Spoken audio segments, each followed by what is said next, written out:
When we were thinking about this event and about the desire to have a story table in Chicago, especially in 2017, and especially in light of all of the global realities that we all know, and when we think about many of the issues in our own nation, issues of fear and faith are also very prominent. I don't think that fear is necessarily a bad thing. No, in fact, it's just an essential thing. There are some important things to fear. Right.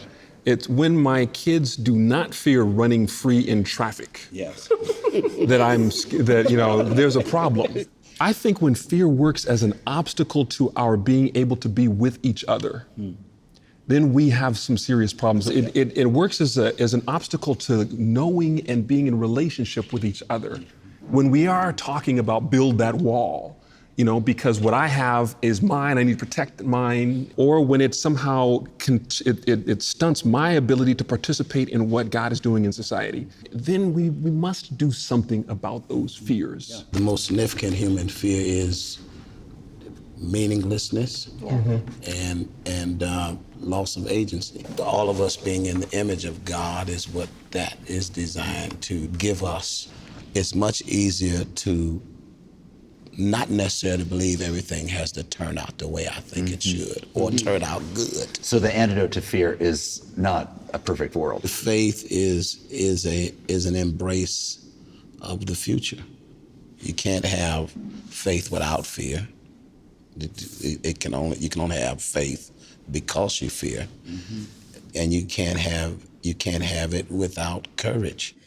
One of the things Coach would say to the InterVarsity students that would come from outside the neighborhood is, remember their names, use their names, and tell them about themselves, tell them you're glad to see them, and look into their eyes and use their names. And I think that sense that you get from your community, from your church community, from your family, from your grandmother, whoever gave that to you, is something that is lacking in our communities. It's probably everybody's fear. Do I matter? It's the fear I still carry.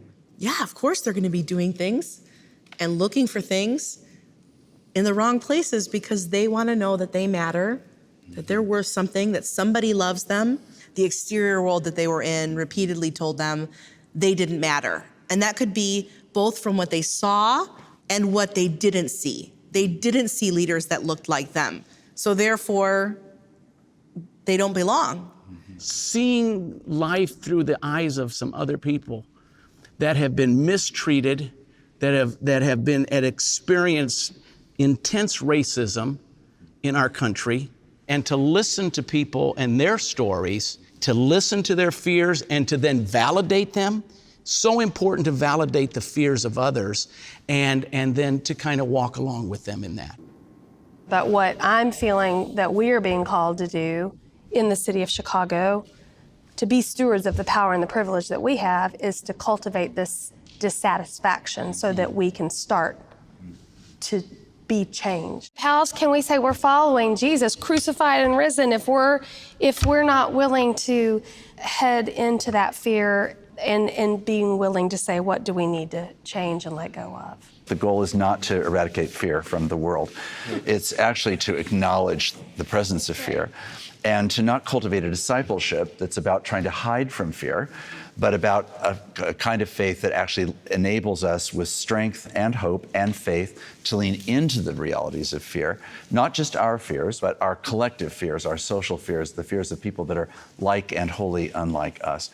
And I hope that part of what we take away from those of us that have been part of this conversation is an opportunity to try to consider, what are the fears that are in me? What are the fears that are in the world that I'm a part of? And how do I lean into that with, I hope, deeper faith, greater courage, deeper wisdom that doesn't try to eradicate any of those things, but sees them as the opportunity to understand the presence of God in the middle of a vulnerable world.